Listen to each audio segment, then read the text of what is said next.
Good evening, friends. Welcome to this interactive webinar. Mr. Dubey is with us. There are few instructions. Request all the participants to put their audios on mute and also would request them to put their video feed also on off. This would help us with our guests uninterrupted lecture. After the lecture, we would also be taking some questions and queries from the participants on the subject. And I would request all those participants who would like to ask questions to put their questions in the chat box. The chat box can be accessed by me and Mr. Dubey, and we can take up questions from there and we would try to answer as many questions as we can. So before we start our lecture, let me just introduce the guest lecturer for today, Mr. Dubey. Mr. Dubey is one of the most noted, renowned, and sought after criminal lawyer in the country today. His career spans for more than 25 years, and since last 25 years, he's been advising clients on one of the most on almost all complex criminal important matters. Right from Tehelka Commission to CWG scam to coal scam, these are just few of the matters where Mr. Dubey has appeared and has advised clients. At present, I don't think there's hardly any big criminal matter where he's not being retained or he's not been his advice. Mr. Dubey has also been inducted in a team of advocates conducting an LCIA international arbitration in Paris. Friends, with so much experience at bar, Mr. Dubey has developed an envious reputation of being a great cross-examiner. Like from my personal experience, I can tell you when Mr. Dubey enters court, the fate of matter changes. I've seen witnesses getting nervous. I've seen testimonies getting demolished. And there are instances where Mr. Dubey appears and in half an hour or in an hour, the prosecution's case gets demolished. So this is what Mr. Dubey is. Some may call him magician, but for all of us young lawyers, we just look forward to him. We look up to him. So, friends, with this kind of a background, this kind of experience, I don't think we can have anybody better than Mr. Dubey to educate us on the art of cross examination, and especially for young lawyers as to how to go about it, how to prepare, how to conduct themselves in court. I think it will be very instructive for all of us to pick on Mr. Dubey's brain and his experiences for his last 25 years. So, without much of an ado, I would welcome Mr. Dubey here, and I would request Mr. Dubey to take on and commence his lecture. Over to you, Mr. Dubey. Thank you so much, Mr. Vivek Jain, and thank you so much to all my senior colleagues, chambermates, all the persons who are the part of this interaction section. Thank you so much. The topic which has been assigned to me today is the art of cross-examination, and everyone is aware of this topic. I'll just start how I started the cross-examination. I joined my profession in 1995 in the chamber of late Mr. K.K. Luthra, the father of Mr. Siddharth Luthra and Tita Luthra, both senior advocates. And I was doing one matter in Tisejari court. It was related to the Rent Act matter. There are so many provisions was there. The matter was going for more than last 15 years. So, being a young lawyer, I make a request to the court for the further adjournment as Mr. Luthra was on his way to the High Court. Witness was already there and the opposite party insisted for the cross-examination on that day itself. So I was directed by the court I should inform Mr. Luthra witness has come and he would not go without cross-examination. So I make request Mr. Luthra reach well within time in the court. Then immediately after entering the courtroom, he asked the question, Mr. Dubey, what is this case about? I just started giving some brief. Mr. Luthra started cross-examination of that witness. And this is the beauty of my senior late Mr. K.K. Luthra. He was so brilliant, so well prepared with the matter. He had read the matter 10 years ago. It was not like that he had some briefing in the evening or prior to that. So he started the cross-examination. His cross-examination went for more than 1.5 hours. So it was my great surprise. I asked the question, sir, how you keep all these facts in your memory? And he demolished the case itself. So he advised me, "Ki, beta, this is the first rule. If you are going to cross-examine the witness, you have to be thorough with the file." I asked the question, sir, how I should be thorough with the file? He just advised me, beta, I'm just giving you an advice.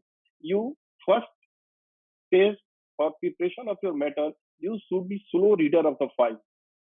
You are not required to be fast reader, because the moment you will be the slow reader, you will memorize each and every fact in your memory, and you can use this memory at any time, and you don't require to read the file. So this was the first lesson to me. After that, Mr. Luthra died in May 1997. So I have not a very long association with him. Uh, then I was started my practice in Kisijari. I was fond of cross examination because the cross examination was my passion every time. So I kept watching the matter in the different courts. So there was a court of the special NDPS court, that's a special court, and the court was being presided by late Sri S.K. Kaushik. He was a special judge NDPS. So he saw me 2-3 days. Then he asked the question, वकील साहब आपका कोई matter है क्या? Every day you are coming to the court and you are not participating in any proceeding. So I just mentioned, sir, I am basically learning the cross examination. Then he asked you where you are working with, who you are associated with. I gave the details of who I am associated with. So he made a proposal that I am appointing you amicus curiae in the matter where the maximum punishment in NDPS Act is 3 years. So he appointed me the amicus in some NDPS matter, because those days it was the discretion of the court to appoint the amicus curiae, and these days the amicus curiae are being appointed from the list provided by the legal aid committee of the concerned district. And so I got a call from the court of Mr. S.K. Kaushik. You have to cross-examine the witness. The witness has already written. It was my first experience.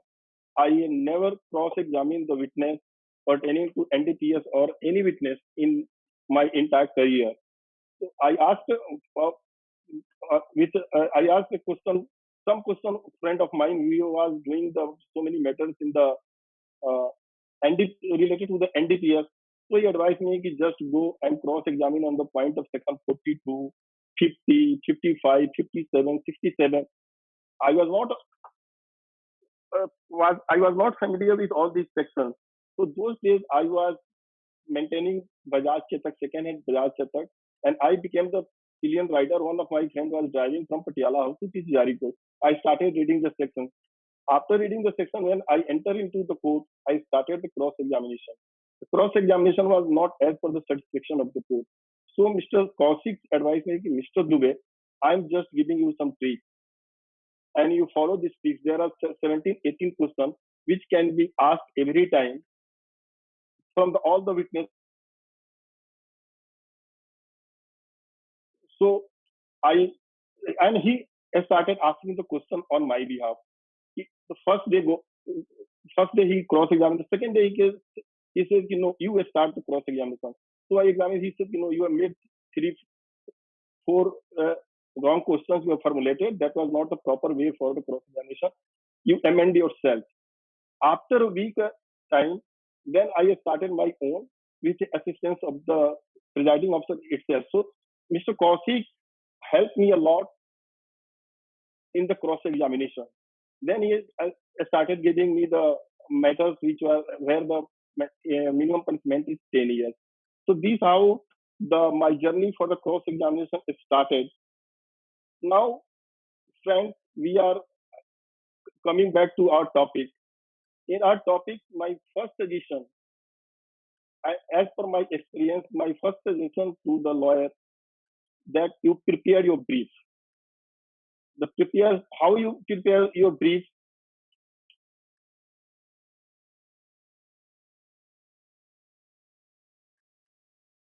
So, for preparation of the brief, there is a provision under Section 173. When the charge sheet is filed, it is incumbent duty of the prosecuting agency to supply each and every document to the accused person. So you just start the scrutiny of the documents. In the charge sheet, you will find list of the documents and the list of the witnesses. So to go through the list of documents, compare the list of the documents, list of the witnesses, interpret all these things, and you complete your scrutiny of the document. If there is any deficiency in the document, you have the right under Section 207 to move the application before the concerned court for the direction to supply of the deficient document. Friends, there is some instances where witness has been examined, witness under 161 CRPC, witness was put with a certain document, he was confronted with the document, his answer was taken during the course of his statement under 161, but the document was not supplied.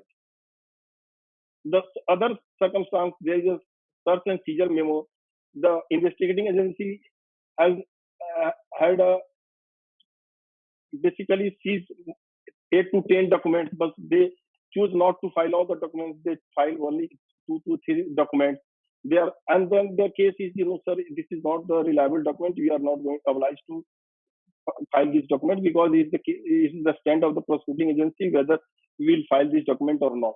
In that eventuality, you again move the application under 207 CRPC for the direction by the court for the supplied document. And we have the judgment to this aspect. It's a start with the VK Sasikala, the Supreme Court judgment. We have the Ashutosh Barma, CBI, Delhi High Court judgment, and other judgment, also the Supreme Court judgment also there. So you can complete your brief with the help of your charge sheet. Once you will start reading the 161 statement and the scrutiny of the documents, then you will come to the fact which witness is related to which stage of the investigation. Because in every investigation there are so many stages and there are so many witnesses related to so many stages. So you categorize which witnesses are related to which incident. So first you put one kind of the witness in one group, second kind of the witness in the second group, and then correlate the statement of the witnesses with the document which has been filed. The moment you will start reading the 161, the scrutiny of the document, the charge sheet, then I hope you will be aware of the fact. But you don't limit your case only to the 173 report and other report which has been filed by the prosecuting agency. You also try to collect all the application which has been filed from the very inception of the case before the court of law, like the remand application, your application for the superdari, their reply, the bail application, and reply to the bail application. These all documents could help you as per the circumstances of the case. I'm just giving you one example of this remand application. In a case where the accused were arrested, let us say on 8th February, and the remand application was moved. In the remand application, it was mentioned that the custodial interrogation of the accused persons are required to confront them with to obtain their specimen voice. So remand was given. Second application for the remand was moved, and that application, the same stand was taken. Bail application, the same stand was taken by the CBI. Ultimately, bail got dismissed. The accused person approached the High Court. The stand was the same stand. So, friends, you remember the date of the arrest, that is the 8th February. But there is a special team in the CBI who are assigned the work to intercept the conversation of the people. That's called the intercepted call. That unit is called a special unit. So the special unit, what they do, they intercept the call. Then on the request of the investigating wing, that is like anti-corruption 1, anti-corruption 2, so they will make the request to the special unit to supply the document, like all the CDs, So on the basis of their request, the CD would be taken, the CPD would be burned, and as per the practice, they would prepare the two CDs, one in the sealed condition would be sent for the forensic examination to rule out the tampering of the document. The other CD for the purpose of investigation. So in that case, where the remand application was filed, the accused person was arrested on 8th February. The taking over the document, the CD, was on 1st April. So 8th February, they got arrested. The handing over the document by the CBI SSL unit team was given to the concerned investigating agency on 1st April after a very long time.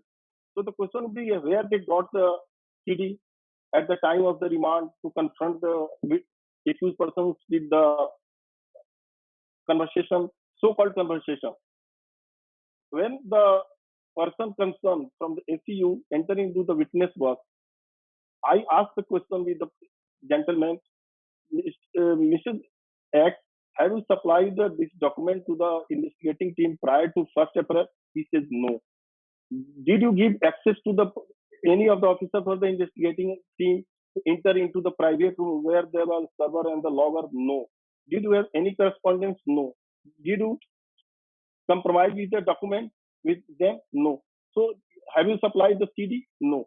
This was the one aspect. The second aspect, when IO appeared, the IO was confronted with the document, the remand application. He said, this is the remand application. This is the remand application. Yes, this is the remand application. You have signed this remand application? Yes, I have signed the remand application. And it is correct, you have mentioned that you needed the custody of the accused person for the confrontation with the conversation. Yes, I needed.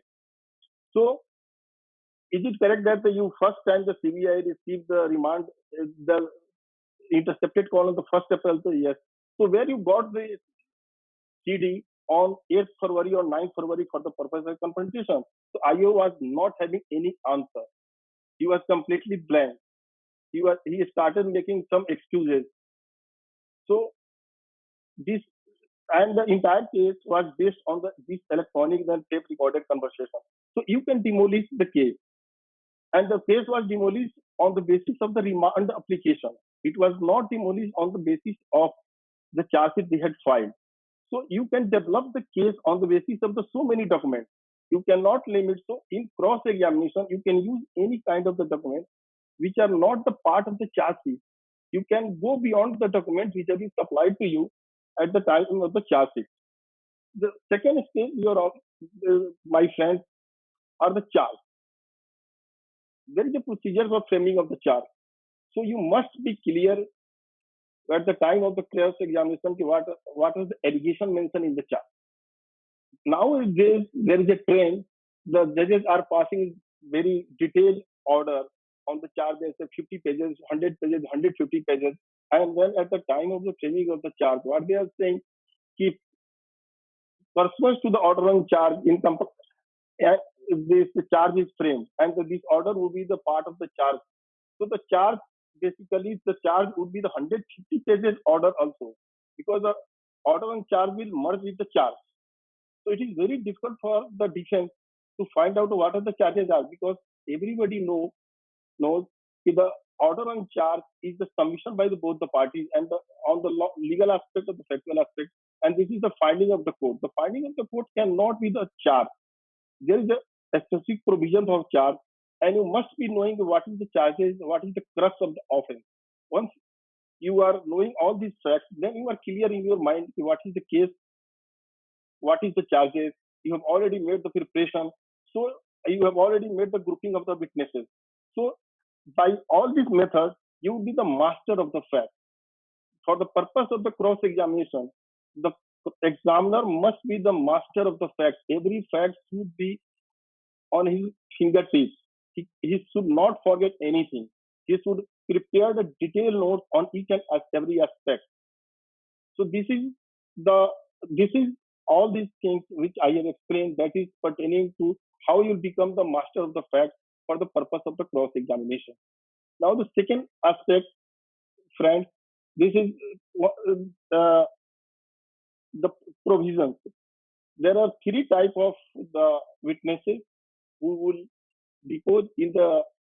And this, I'm so sorry, I should mention, in criminal proceeding there is a process, a provision for the framing of the charge, but in civil proceeding there is a procedure for the framing of the issues, and the issues will be framed on the basis of the pleading of the parties. And criminal cases, the framing of the charge, issuance of the notice as per the summary trial, summons trial, or the warrant trial cases. So every type of the trials, they have the separate proceeding. So after the framing of the charge, then you go for the evidence. The evidence, there would, as per the law, there would be the three types of witnesses to be examined. The first type of the witness would be, in the civil case, the plaintiff or the petitioner witness. In criminal case, the prosecution witness. In the defense side, there's a defendant witness, respondent witness, or the defense and the respondent witnesses. The third category is the court witness. There is a provision under section 311 CRPC. The court has the ample power to call any person who the court thinks he is aware of the fact to call as a court witness and can examine the witness. So the court also has the power to examine the witness, that is called the court witness. So there are three types of the witnesses. But there is a four types of also witnesses, which are not nowhere mentioned in the entire code. This is as per the practice. The practice is the formal witness. We have given the nomenclature of the formal witness for the our suitability. So who will be the formal witness? The formal witness would be like duty officer of the police station. So what he does, he has recorded the FIR, he has come with the original register with the FIR, and then he is going to prove the FIR. So he is the formal witness. At this juncture, I would like to introduce the certain provision that is in Delhi, because Delhi was a part of the earlier, it was Delhi, Punjab, Haryana High Court and the Himachal High Court, they all are the part of the same High Court. And that time, there was a police rule that is called the Punjab Police Rule. Punjab Police Rule, Volume 3 is very crucial for the lawyer who are interested in the cross-examination, because Punjab Police Rule gives a detailed procedure how the proceeding would be conducted by the police officer.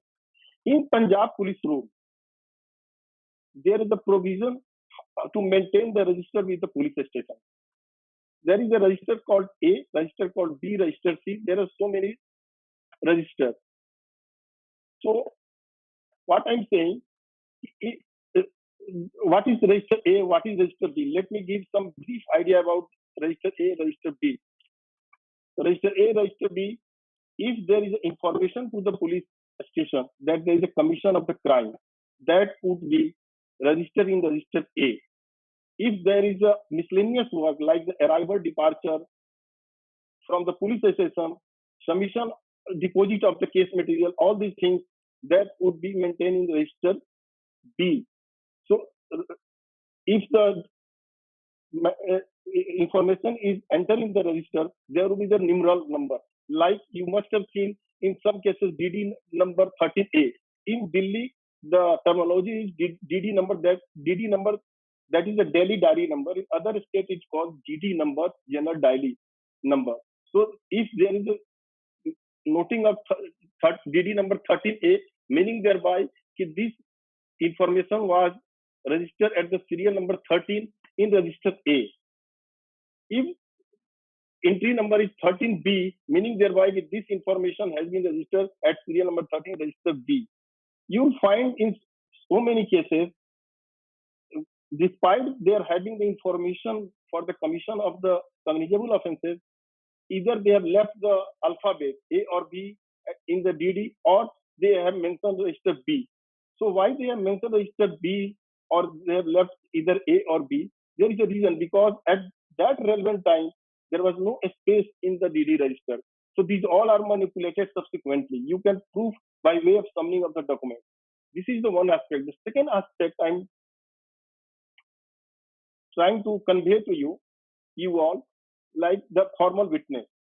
The generally when the formal witness like the duty officer comes to the court, even the judges advise him, Mr. Counsel, he is the formal witness. Why you are going to cross-examine in detail? No, he is not the formal witness. It is the duty officer who is the more crucial, more important witness in any case. Why so? Because the duty, as per the Punjab police rule, duty officer is supposed to sit at the entry of the police station, and he's supposed to make the entry of each and every activity in the police station. There is a provision in the Punjab police rule. If the accused has been arrested and he's been brought to the police station, there must be the entry in the DD register. You never find there is entry in the DD. There is a DD entry in the register. If you are seeking something and coming to the police station, it is duty of the concerned person to make the DD entry in the police station, then go to the Malkhana to deposit the said property. There is also provision in the Punjab police rule that the accused would be interrogated in the interrogation room. If he is being taken to the interrogation room, there must be the DD entry. At what time the accused was taken from the lockup room for his interrogation. These all are mentioned in the DD entry. So why it is important? Suppose there is a disclosure statement of the accused. So you don't have any document to break the case, demolish the case of the prosecuting agency. This disclosure statement was not recorded. Only simply my signature was taken on this disclosure statement. The only document you have, that is the DD entry. So when the duty officer enters into the witness box, you ask all these questions. Are you aware of the Punjab police rule? Does Punjab police rule prescribe this provision, this provision, this provision, this provision? So you prepare your base from the very first witness, that is the duty officer, who is coming from the police station. On the basis of that fact, you can cross-examine the police witnesses regarding all the stages of the investigation. So my humble advice to all of you: you read the Punjab police rule, you read the High Court rules, because the High Court rules are also there, and the High Court rules have given the procedure how to conduct all the investigations regarding police remand and everything. So these all would help by the time of the cross-examination. If you touch the procedure, even the police officer would be nervous at the time of their deposition. So you should be master of the Punjab police rule. PPR is very important document for the person who is interested in conducting the cross-examination. This is the very important. The second thing is the case diary. The case diary is defined under section 172 CRPC. The case diary is meant for the purpose of writing all the activities pertaining to the investigation. As per the Punjab police rule or CBI manual,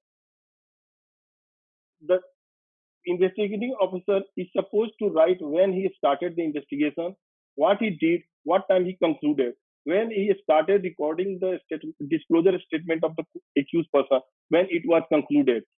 You hardly find the time in any disclosure statement the investigating officer has given. So on the basis of the Punjab police rule, you can ask this question to the person concerned at what time he started, what time he was taken from the lockup. It is nowhere mentioned. So 172. 172 is meant only for the investigation purpose, to refresh the memory of the witnesses and for the perusal of the court if required. I have one example related with this Punjab case diary. I was conducting a case related to the counterfeit currency note. I put a question to the IO and I made a request to the IO, please go through your case diary. IO was not very far from me, and the case diary was easily visible. So suddenly I noticed that the 2-3 blank documents which have been put in the case diary, signed by the accused and the two witnesses. I made a request to the court, Your Honor, kindly peruse the case diary. The court was very hesitant, but ultimately court agreed to peruse the case diary. In the case diary, the court found the 3 documents which are the blank documents. So I made a on the record, and the court should give the finding on all these things. So this fact came, and we proved the case that all the documents were prepared by the police station. These are fabricated, and accused was compelled to put his signature. It is not a voluntary, and all this activity which has been mentioned in the documents has not been conducted by the police in the fair manner. This is the example number two. Now, there is a certain provision in the CRPC, like I've already mentioned 161. There is also a provision under 164 CRPC, the statement before the ministerial court. One thing I would like to mention, 161 and 162 are not the evidence at all. As per the law laid down in this country, the statement under 161 and 162 are meant only for the purpose of the contradiction. The person who has made the statement under 161 and 162 cannot travel beyond 161 and 162. If he travels beyond 161 as statement and 164 as statement, you have the provision under section 145 Indian Evidence Act, read with section 162 of CRPC. You can confront the witness and you can prove that the witness is improving his testimony, which was not stated at the earlier occasion. And these all the statements are being made first time before the court. And as per the ruling passed by the superior courts, if the statement is made first time before the court of law, that statement would not be considered by the court. So this is 145. Now the section is 137. 137 Indian Evidence Act talks about the cross-examination. So what is the cross-examination? Cross-examination is the examination of the witness by the adverse party.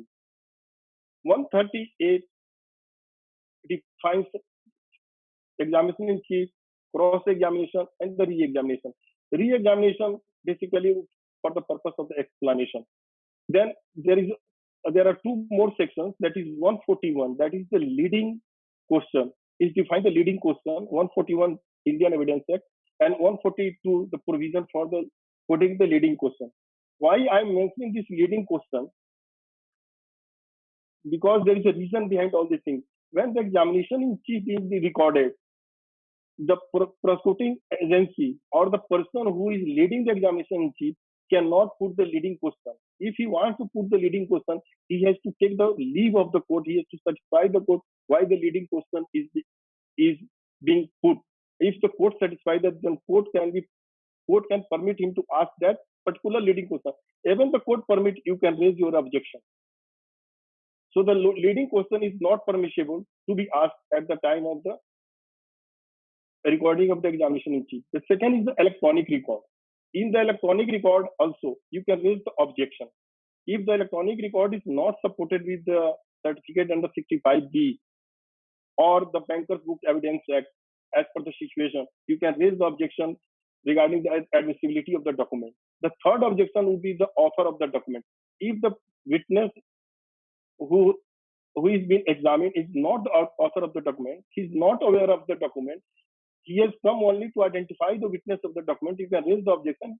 If this document cannot be exhibited because he is not the author of the document, he has no knowledge of the document, you put your objection. In electronic evidence, you must raise your objection at the very first instance, because the latest judgment of the Supreme Court says if you have failed to raise the objection at the time of the recording of the examination in chief, you cannot raise the objection subsequently at the appellate state or during the course of your argument. So you are stopped from raising the objection. Third thing is that if there is a disclosure statement, the moment the disclosure statement comes, if the witness says that the accused disclosed this fact, immediately you raise your objection, because this would fall under the category of the hearsay evidence. So hearsay evidence is not admissible. So you raise your objection. These are the tips for raising the objection at the time of the cross-examination, the mode of the proof. These all are the kind of the raising the objection. These are, you must be prepared to raise the objection, but don't raise the objection for the sake of the objection to irritate the court or the prosecuting agency. Don't interrupt unnecessarily for showing to your client that you are doing the good job. Whenever it's required, you do raise the objection and your objection will be taken. If the court is not inclined, make the polite request to the court, sir, it is not going to make any change if you take on record, if this is my objection. So don't hesitate in raising the objection. Once you will miss the bus, you cannot again enter in that bus. So this is the examination in chief. The cross examination, you will find number of the type of the witnesses in the cross examination, like honest and truthful witnesses, fully untruthful witnesses, fully honest witnesses, partially honest witness, partially dishonest witness, timid witnesses, over talking witnesses, cunning witnesses, clever witnesses, intelligent witnesses. So you will have to cross-examine these kind of the witnesses, expert witnesses. So there are so many type of the witnesses you are supposed to cross-examine at the time of the cross-examination. So my advice is, at the time of the recording of the examination in chief of the witness, you minutely observe the demeanor of the witness. He in what category of the witnesses he is falling in. So be attentive at the time of the examination chief, whether he is aware of the entire fact, whether there is any hesitation, whether it's talkative, whether he is interested, he is impatient. These all are the tests to be observed at the time of the examination chief, so that you can easily familiar with the witness and you will cross-examine the witnesses. At the time of the cross-examination, you have to play so many tricks. I'll just give you one example. In a matter where the witness was supposed to say something, and I wanted to bring on the record witness had the conversation with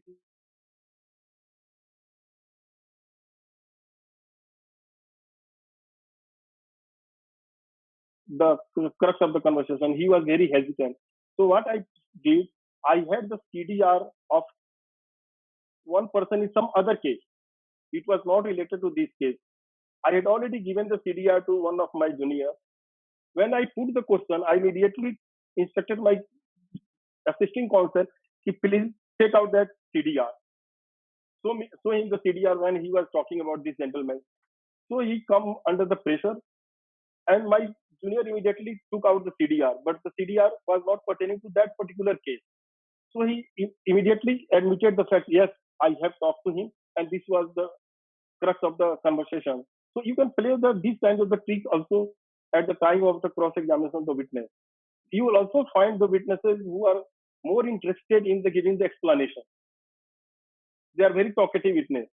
If you have got the very intelligent witness, what he will do, he will ask a question. He will give the so many explanations. So how you will start the cross-examination? What kind of the questions should be asked? That is fall under the category of do. Because do's and don'ts, this is very important at the time of the cross-examination. The question must be clear, unambiguous. Number one. Number two, there must be clarity in the witness, in the question. Number three, the question should be very small question, not the lengthy question. Four, you don't ask the question which answer is no. Don't touch that type of question. So fourth, if the document has been admitted during the course of the admission and denial, that is admission and denial in civil law, admission and denial in the criminal law under section 294, don't give the opportunity to the witness to give the explanation once the document has been admitted. Don't ask any question where you are expecting the detailed explanation would come. So these are the tips for the purpose of the cross-examination. But you don't open the door to give the opportunity to the witness to improve his case during the course of your cross-examination. Because you have already put the question, so witness has got the opportunity and witness is going far beyond your question. That will create the problem to you. So don't ask this type of the question. Don't ask the question which you planning to argue before the court of law. Don't disclose your argument. Don't disclose your decisions to the witness. And don't start arguing with the witness. If the question is put to the witness and the court asks the question, Mr. Counsel, tell me how these questions are relevant. So make a polite request to the court, sir, let the witness be permitted to go outside. I would like to convince your honor, satisfy your honor on this aspect. make the request, let the witness go outside, then you disclose your defense to the court that this is the purpose of the putting this question. If the court is satisfied, then you ask this question. If court is not satisfied, but you are fully convinced this question is very relevant, then you put the question and make the polite request to the court, if your honor is not inclined, your honor may kindly disallow my question. So that tomorrow you can argue before the court of law, I was not given the opportunity to ask this question, and this question was disallowed by the presiding officer of the court. But don't fight with the court. Don't fight with the witness. You'll find so many kinds of the witnesses. The witnesses are also very important. They will also play with you. So always be comfortable with the witness. If the witness is very polite, you be polite. Witness is rough, be rough with the witness. If witness is clever, be clever with the witness. You bring the witness at the frequency, on a very particular frequency. If the frequency matches, you can ask any type of the question and the witness will give the answer as per your desire. So whenever you are cross-examining the witness, you lead the witness in a particular direction. You must be knowing you are going in this particular direction. This is your goal, and this is what you are going to achieve through the witness. So you take the witness as per your comfort in a particular direction to put the particular fact. Second thing I would like to mention here, these days there is a trend of suggestion. Suggestion is very old thing, but the trend is now been changed. What is the change these days? The cross-examiner cross-examine the witness, and in the last, when they are at the verge of the conclusion of the cross-examination, then they say to the court, sir, I now have started giving the cross-examination. I don't follow this practice, because whenever you cross-examine the witness, you prepare the issue on what issue you are going to cross-examine the witness. If you have started one issue, at the conclusion of the issue, immediately you give the cross-examination. That would help you at the time of the argument. Not only it will help you, it will help the opposite side, it will help the judge, and the judge will immediately say, yes, this witness is cross-examining this particular issue, and there is a suggestion. So the cross-examiner has already proved this issue and demolished this issue. So always try to give the suggestion at the conclusion of the particular issue. Second thing, don't give unnecessary suggestion, because suggestion is your admission. It is coming from your mouth. So if you have given the suggestion, tomorrow you cannot say, no, I'm not going to follow this kind of the suggestion, this kind of the case. So you have admitted certain facts. So be very particular while giving the suggestion. Third thing, during the cross-examination, you will find the witness has given you all the answer, and you were able to demolish the case of the prosecution. In that eventuality, don't give the ceremonial suggestion to the witness that you are deposing falsely. Because one side, you are taking the benefit of the testimony of the witness. Other side, you are going to give the suggestion that you are deposing falsely. So you yourself declaring the witness as an untrustworthy witness. So don't do that. Don't give that kind of the suggestion. The purpose of the cross-examination, keep in mind always, the purpose of the cross-examination is to bring the truth before the court concerned. And the cross-examination is the golden stage of the entire proceeding. If the lawyer has not conducted the cross-examination, really he has not enjoyed his practice. So I would request all of you, you don't miss the opportunity to cross-examine the witness. So this is the basic tip for the cross-examination. Now, I'm giving one example that was related to Tahalka Commission. I was very young, and those days it was somewhere in 2000. So there was some conversation with some witness, and we were representing the Tahalka people. They had conducted the sting operation. So our motive was only to prove that there is no tampering in our tapes. So there was a tape was being played, and there the parallelly the transcript was being shown to the witness. So in one tape, what I found, there was a background sound of the dog barking. So immediately the question was put to the witness: Is it correct there is a dog in your house? Yes. Can you recognize the voice of your dog? He said yes.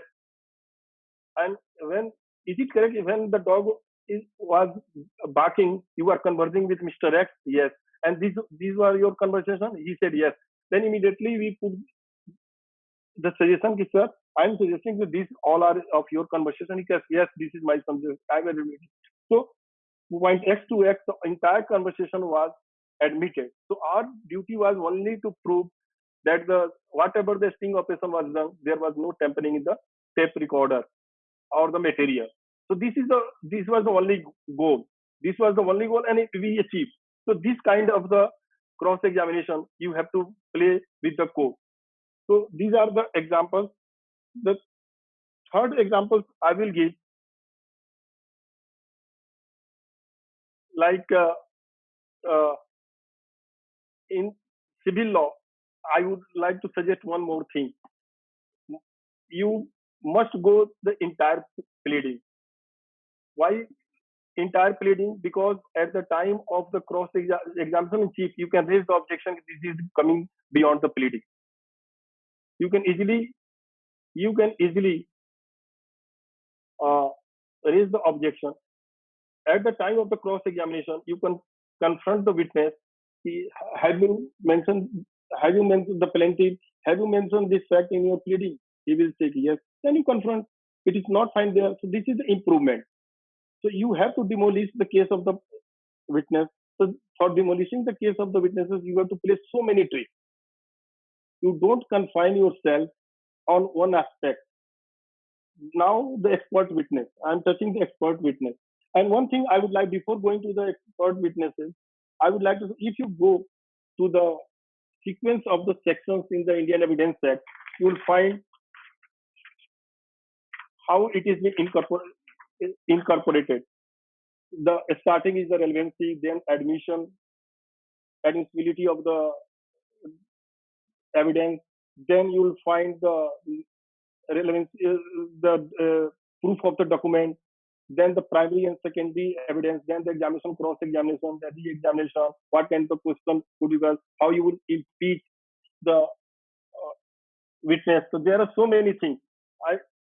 So this is the sequence of the. So you must read the Indian Evidence Act before, if you want to become a good cross-examiner. The Indian Evidence Act is very important to read, and section 161, 162, 164 CRPC. Never forget 145. I would also advise, if you want to read, you read one judgment, that is the Tehsildar Singh versus State of UP, somewhere in 1959. So Tehsildar Singh versus State of UP will help you how the statement would be hit under section 162. You will confront the witness under section 145, Indian Evidence Act. Now the expert evidence. Expert evidence, don't touch the expert. Don't touch the expert without having the knowledge on that particular field. If doctor is coming, postmortem doctor is coming, you must consult a doctor before going to cross-examine the doctor. Or you read the Modi medical jurisprudence or whatever the medical jurisprudence is available with you. You consult the doctor. If you are going to examine the handwriting expert, you read the literature on how to examine the handwriting expert.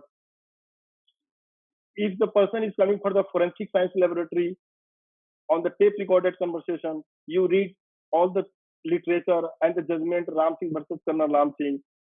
So you read the judgment. Third thing, you don't limit your cross-examination only to demolishing the fact. You also try to demolish the case on the point of the ingredients of that particular offense. Because there is a charge in the particular section. So you read the ingredient of you try to break the ingredient of the particular offense. Then you will in better position to argue the matter. Sir, these are the answers. These ingredients are lacking in this particular section. So this case under this section is not made out. So these are the basic things you can do. I think Jain, Mr. Jain, Mr. Vivek Jain. I Yes, think sir. this is.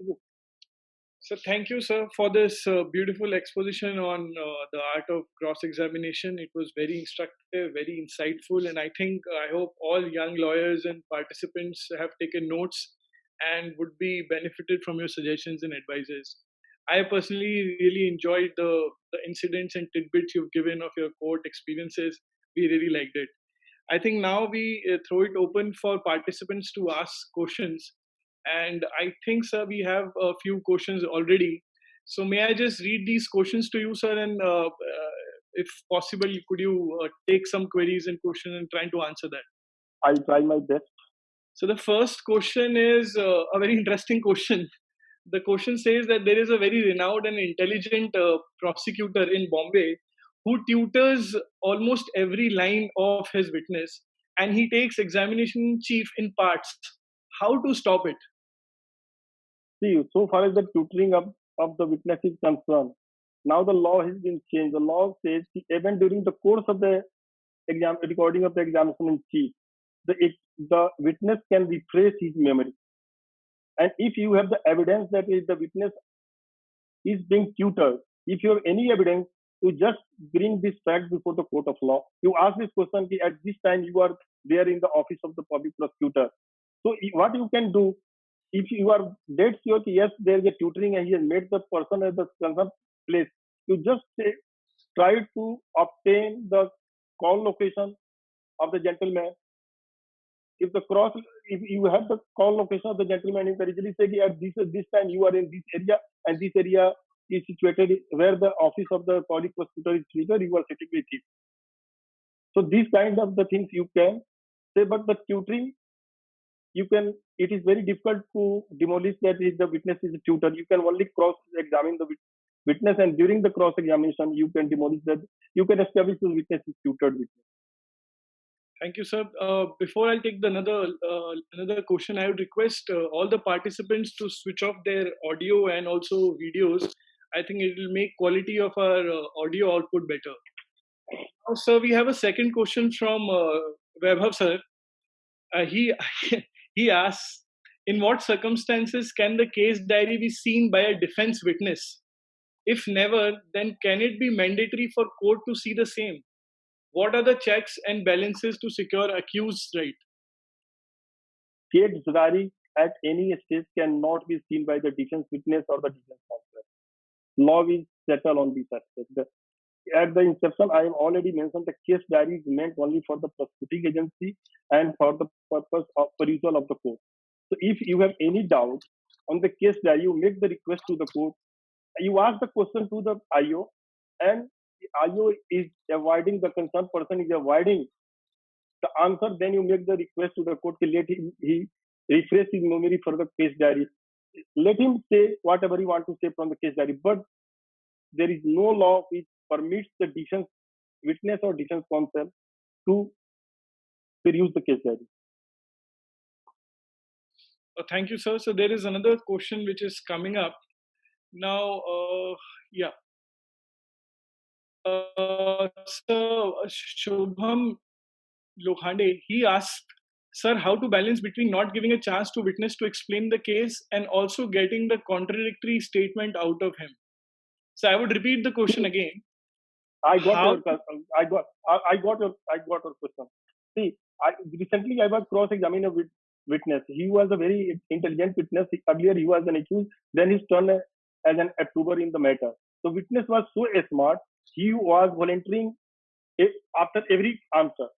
If you put a small question, he will give the volunteer in 1 page and 2 pages.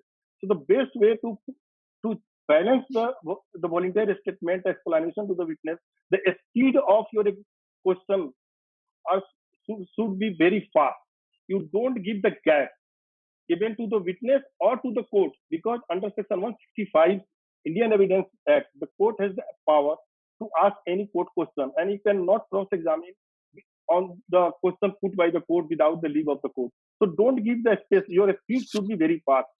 Number one. Number two, Vivek, I have missed one point. It was very relevant at the time when I was just interacting with you. I don't believe in the question answer form of the questionnaire. I would not encourage the people. You prepare the question answer and go to the questionnaire to cross examine the witness, because if you are going with the question answer to cross examine the witness, your knowledge, your thinking, your IQ is limited to the question. If the answer is coming which is uncomfortable to you, you are not able to ask the question and you will miss the bus. So try to develop ex tempore cross examination. You prepare your note, make the issues as I have said, and you start creating the question at the dais itself, at the time of the cross examination of the witness. So what I did when I was cross examining that approver, I was not giving the space. I put the question, the steno, before the steno ends the typing, I immediately asked the second question, the third question, the fourth question. So he was not getting any space to make the volunteer statement. And it's a very interesting, I'll just share what the witness said. I was at the serial number 2 to cross-examine the witness. He was exhaustively cross-examined by one of the defense counsel.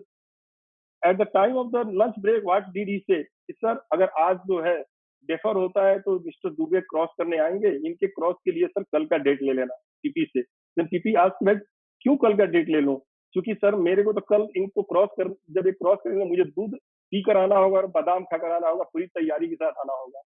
तो मैंने उनसे कहा कि देखो साहब, आपको दूध P कर आना नहीं चाहिए. मैं बहुत ऑर्थोडॉक्स आदमी हूँ, बहुत कंजर्वेटिव आदमी हूँ.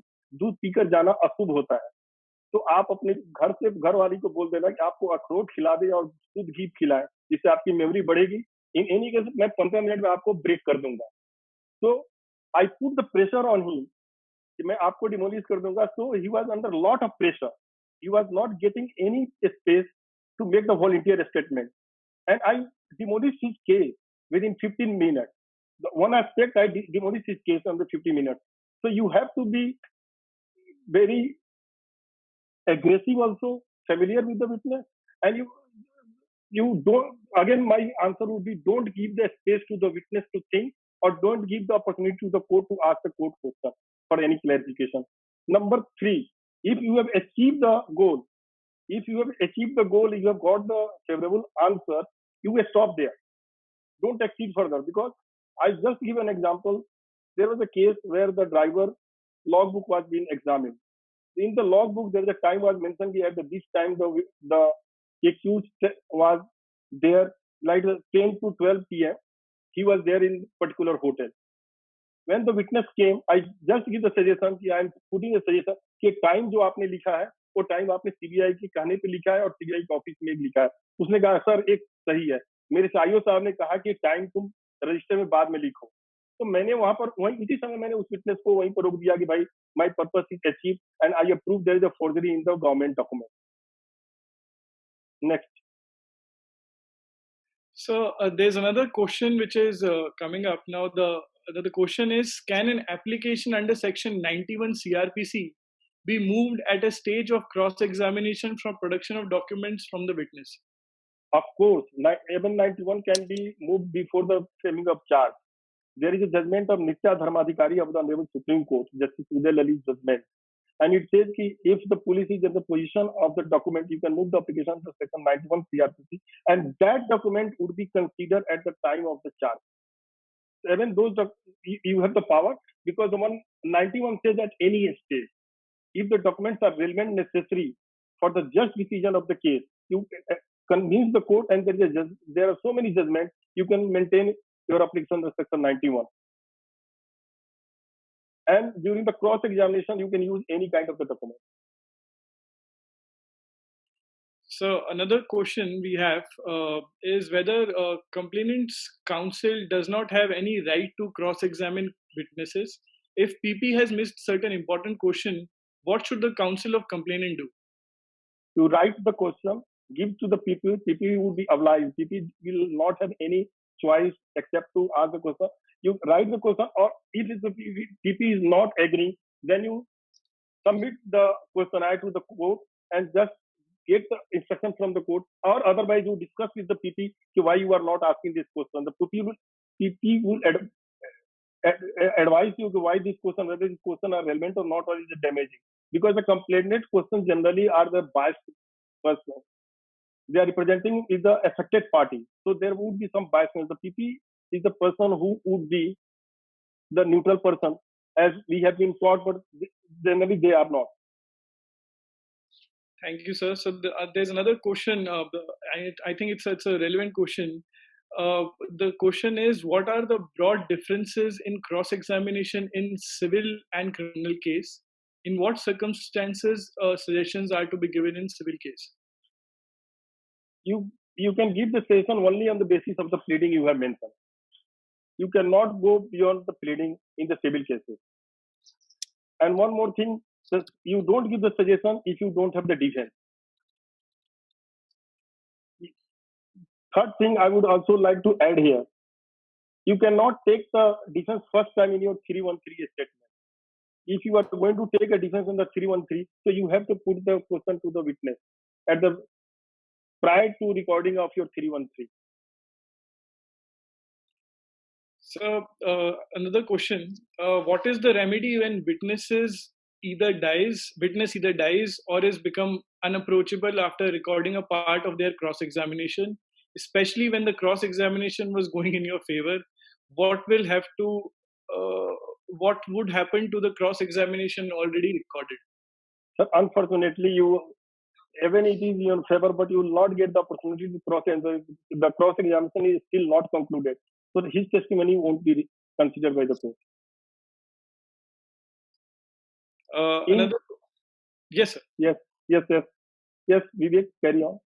So another question, it says, let's say there are multiple contradictions between statement under 164 and the examination chief. Now, instead of confronting with every contradiction, is it permissible to give a broad suggestion on the line that it is wrong to suggest so and so forth, and then later point out all contradictions during arguments? No, you have to put each and every statement at the time of the confrontation. You put every, because what the purpose of the confrontation is getting the explanation from the witness, why you have made the false statement, or why you have contradicted yourself, why you improved. So you have to give the opportunity to the witness to give the explanation. So my advice would be, each and every improved fact or contradictory fact must be put before to the witness. I think, sir, we would have a lot of questions. I think they are pouring in like heavy rain. So what I would suggest is we'll put your email ID on the chat, and all the participants who have questions from sir can directly. We can extend for another 5 minutes if you are really interested in questions. I don't have any problem. Okay, sir. I'll just send another question. Another question, sir, which we have is, can the prosecution be permitted to put leading questions to its own witness without seeking them to be declared hostile? Yes, I have already mentioned. With the leave of the court, first the prosecutor has to convince to satisfy the court, and the prosecutor can put the leading question. Thank you, sir. Thank you for this interactive session, and we have learned a lot. I think a lot of people have taken a lot of notes from your experiences and advice. Cross-examination is a skill which can't be learned in a day, sir. It's not like preparing an argument a day before. It's a thing which you learn along the lines of your career. And thank you, sir. And we would like to welcome you again for another interactive session. I don't think this one session was enough for giving all the details and all do's and don'ts of cross-examination. And maybe in the future, we would ask you again to come and throw light on specific areas of criminal trial and cross-examination. Thank you, sir. Thank you so much. Thank you all the participants. Thank you so much. I'm very grateful for your patience. Thank you so much.